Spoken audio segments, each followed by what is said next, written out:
Today, our lesson is on compositions of functions. In order to start that lesson, we're going to go back and review some of the Algebra 1 skills that we had.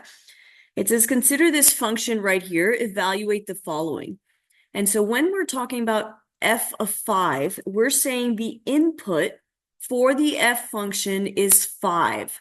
What is the output?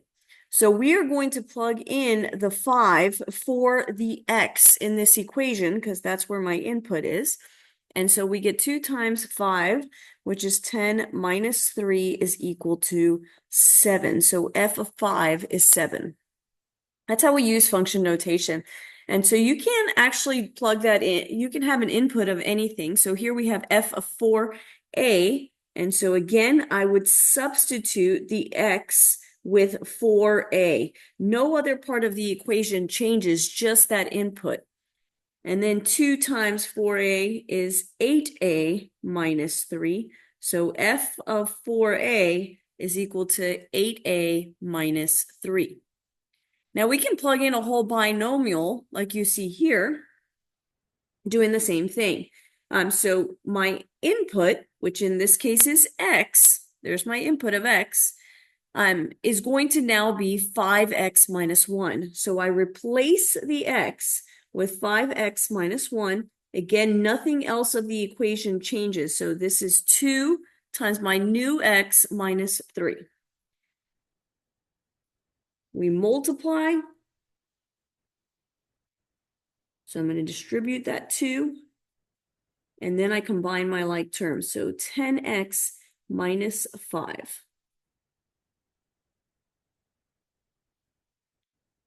And there is some of the function notation. Now we're going to use that function notation quite a bit in compositions, and that's why we wanted to review that.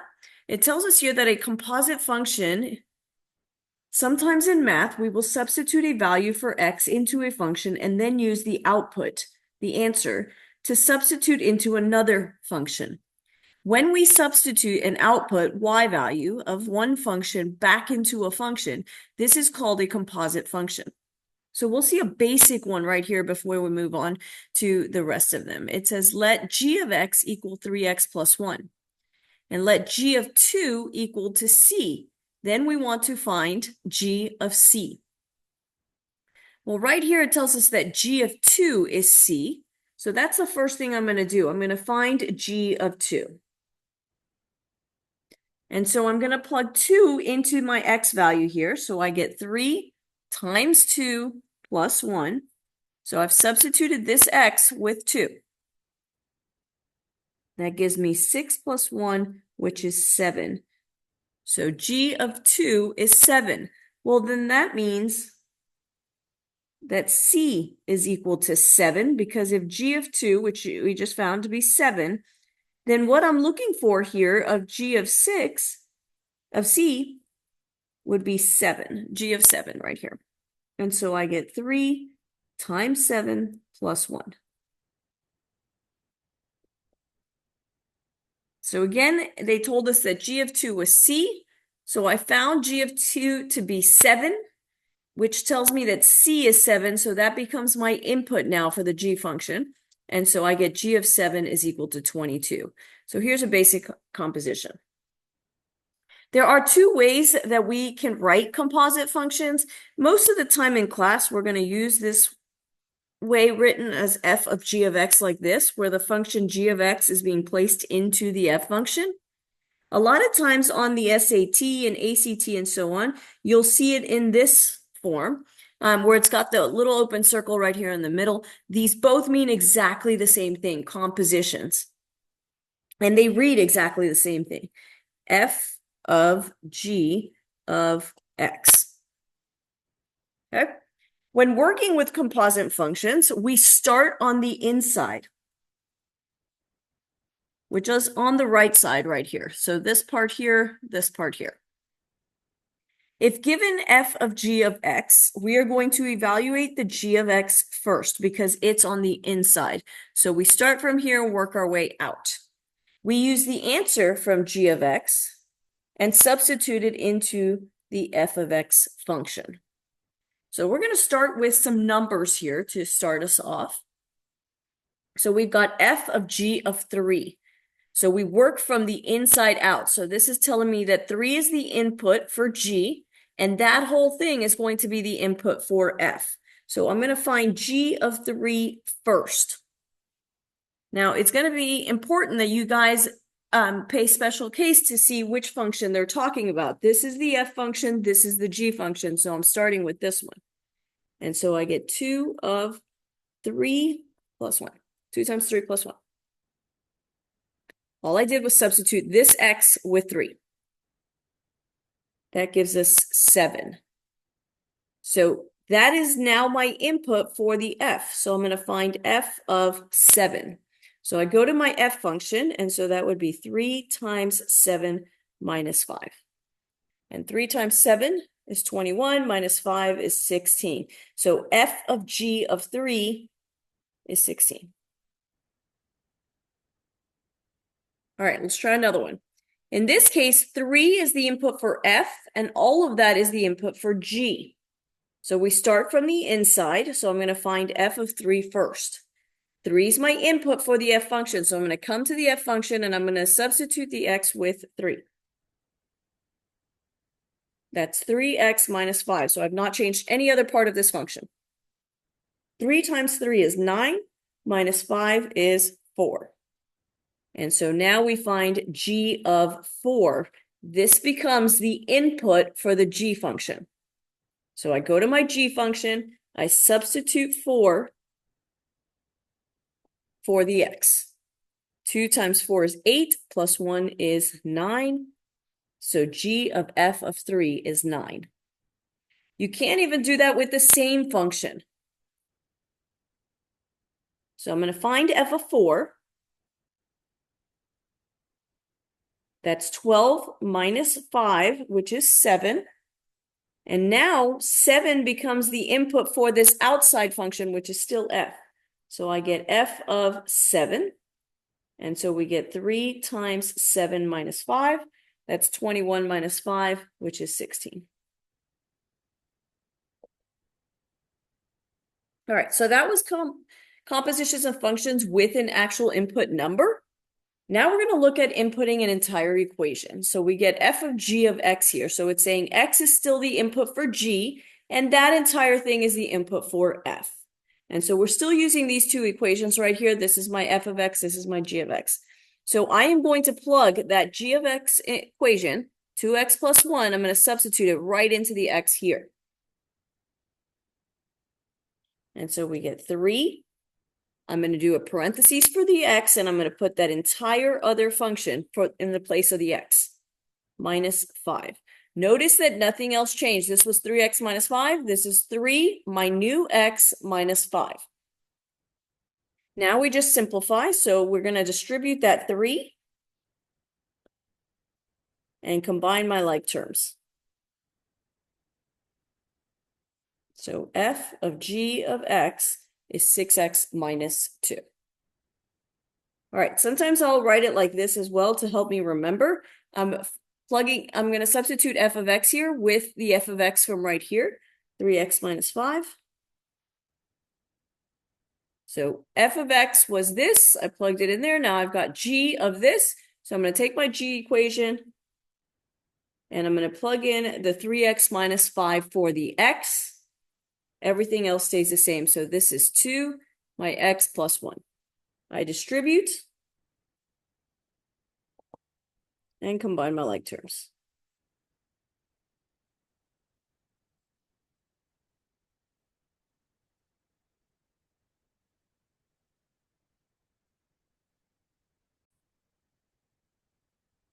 All right, we're going to talk about the domain of composed functions. We have to be careful since we're inputting one function into the other for any restrictions that might have to be considered. It tells us to find the domain of a composed function f of g of x. We have 2 restrictions to consider. The first one, since we are using g of x as an input, we can only use x values that are in the domain of g. So this is my input. I have to think about what I'm putting in there. What are the possible values of that g of x? Then for number 2 here, it says the second consideration we have to have is that the output of g of x must be in the domain of f of x. To check this, we look at the new function f of g of x. Any restrictions on the domain of f of g of x must also be included. So find f of g of x, then state the domain. All right, so we've got these two functions right here, f of x and g of x, and we're going to find f of g of x. My outside function is the square root of x minus 1, so I'm going to have the square root. I'm substituting x squared minus 8 for the x, so I get square root of x squared minus 8 minus 1. I'm going to go ahead and simplify this, and I get x squared minus 9. So now I have found my composition, my f of g of x. If I think about the input one, so we're thinking about these two things right here. So for my first one, it says we have to check the input value. So I have to think through x squared minus 8. Well, any number can be plugged into x squared minus 8. This has a domain of all real numbers. So there's going to be no domain restriction on the input. So check, we've got this first one done. Now we're going to look at the second one. The second one says to look at our finalized product here and see if there's any restrictions there. And there is. We have a square root. And so we know we don't want negatives under the square root because those are imaginary numbers. So I need what's under this square root to be 0 or positive. So I'm going to go off to the side here. That means that I need this to be greater than or equal to 0. So I'm going to solve this right here, and I can do that by factoring. That's the difference of two squares, so it factors to x minus 3, x plus 3.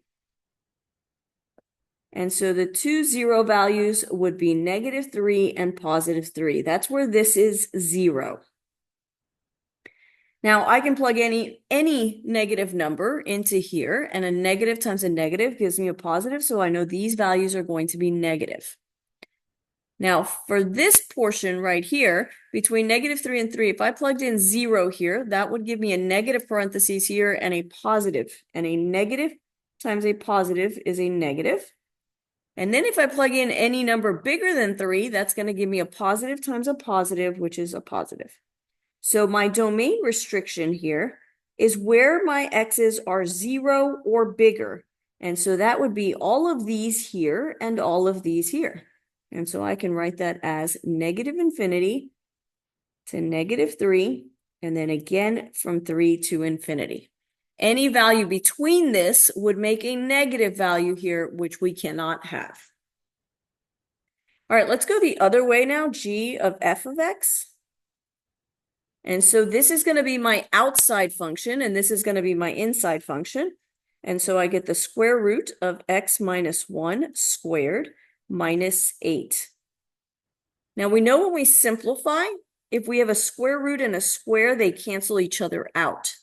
And so we're left with x minus 1 minus 8, which is x minus 9. All right, so we plugged in this square root of x minus 1 here. So this one is going to pertain to this first rule more than the second one. It says that we need to look at g of x as the input in that case, but in this case, f was the input. And so we need to look at this input and see what restrictions this has.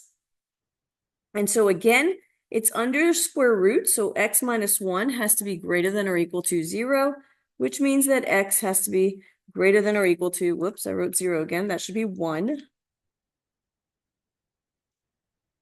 X has to be greater than or equal to 1. And so this would be 1 to infinity for the domain restrictions. All right, on the bottom here, we have been given 4 equations. This is where you've got to pay more attention to which one it's talking about, because in this case, we're talking about k and h, and so I need these 2 equations. This one's h and m, and so you would need this one, and then this one is k and p, so you would need k and p right here. I'm going to give you guys a few seconds. Go ahead and pause the video and try these 2 on your own, and then check your work. All right, check your work. You should have gotten 10 for this one and -5 for h of m of -1. All right, this last one I am going to do for you. with you.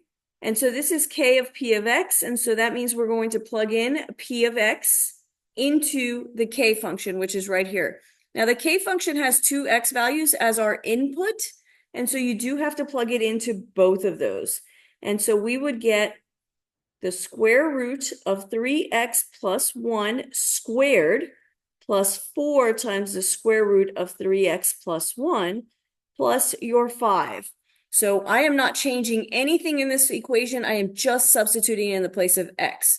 So this was my x squared plus 4x plus 5. Now I can simplify.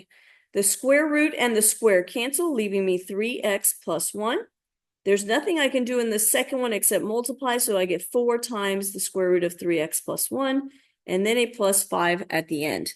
Now I've got a positive 1 and a positive 5, so I can combine my like terms.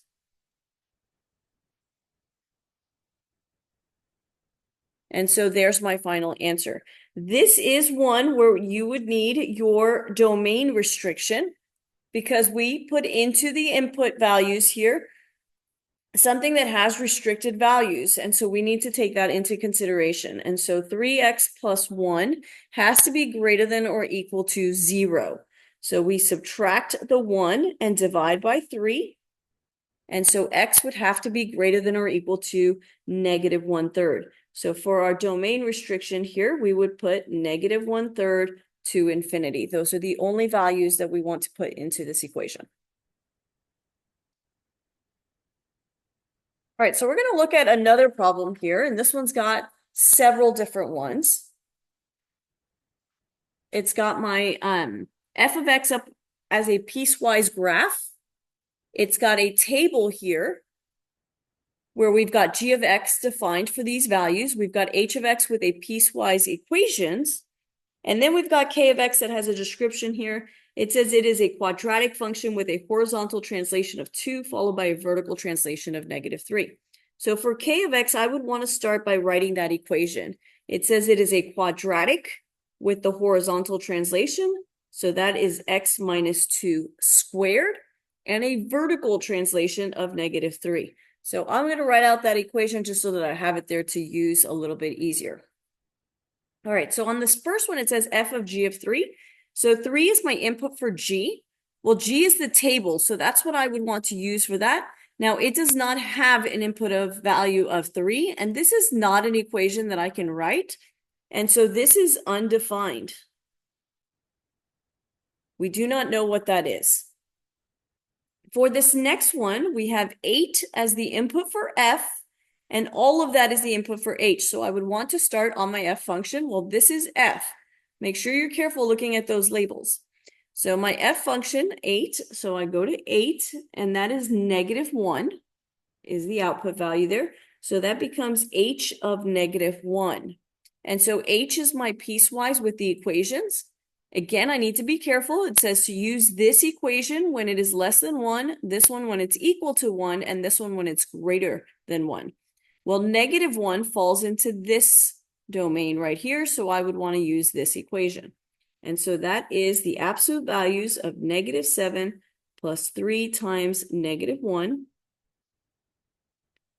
We get the absolute value of -10, and everything that comes out of the absolute values comes out as a positive. And so h of f of 8 would be positive 10. So go ahead and try a couple of these. Go ahead and pause it and then check back on your answers to make sure that they're correct. All right, check your work there. Here's a couple of those examples done for you so that you can check your work and make sure you've done it correctly.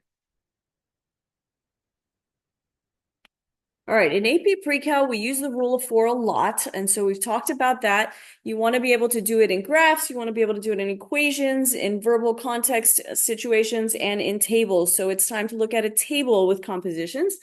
And so it describes h of x as f of g of x. So my input here of g of x is going inside the f equation. So they define my g of x, they define my f of x.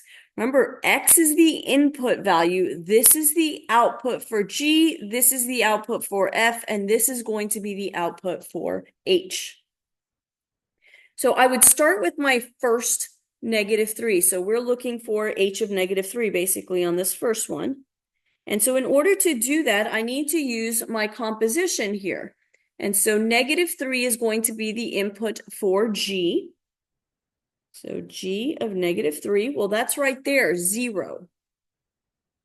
And so then I get f of 0. And so f of 0, here's my input of 0, and my output for f would be 3 there. So h of x is going to be 3 there. All right, let's try that again. These are kind of confusing. And so the input is -2. So I work from the inside. So I'm going to find g of -2. That is -2 as well, right here, because these are my output values for g. So when my input is -2, my g value is -2 as well. And so then I find f of -2. Well, that's -4. All right, g of -1, that's this one, comes out to be -3. So then we're finding f of -3. Here is my -3, my f is 7. And so my final one here is 7. I'll try one more with you guys. This is g of 0. Well, that's 1. And so then I find f of 1. 1 is right here. My f value is 0. So that's what goes here. All right, if you want to pause and try this again, I'll go ahead and finish filling out the table. This one comes out to be 4, 9, and -1. All right, the last two problems we're going to talk about here. The next one is decomposition of functions. This happens when we decompose into less complex functions, which means that I am going to take them apart. So it defines h of x here as f of g of x. So it's telling me this h of x came from a composition. Take it apart. So work backwards to get the two functions that you put together. And so I would start with g of x because that's my inside one. And so I want to look at this and see what could possibly be my inside function. Well, in this case, I think x cubed plus 1 is the inside function. And then the outside function is the square root of x. And you can do that in several different ways. That doesn't have to be the only one. I could also say that my inside function is x cubed, and my outside function is the square root of x plus 1. In both of these cases, if we were working this composition right here, g of x inside of f of x, I would take this and I would substitute this x value with it, which gives me this h of x equation. So you are coming up with the two equations that were used to do compositions to get that value.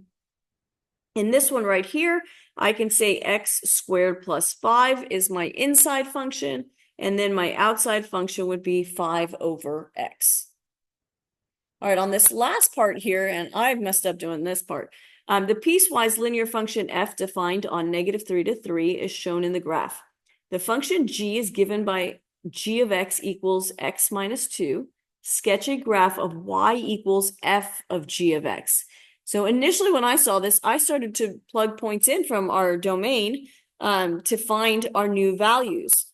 But if we think through what a composition is, and it's telling us to sketch this graph right here, it's telling me to plug g of x, this one right here, right into my f of x function. And so that is y equals f of x minus 2.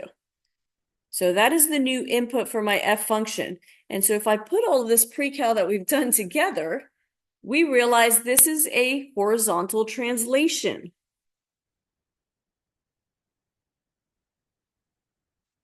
Remember the inside part right here with the x, that's our horizontal.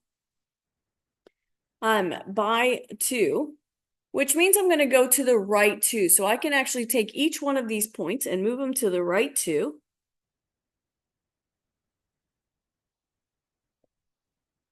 And so our new equation looks like this. So it was a lot easier to sketch than I thought it was going to be. It is just a horizontal translation, and we get that by putting in the g of x equation into the f function. All right, that was your compositions.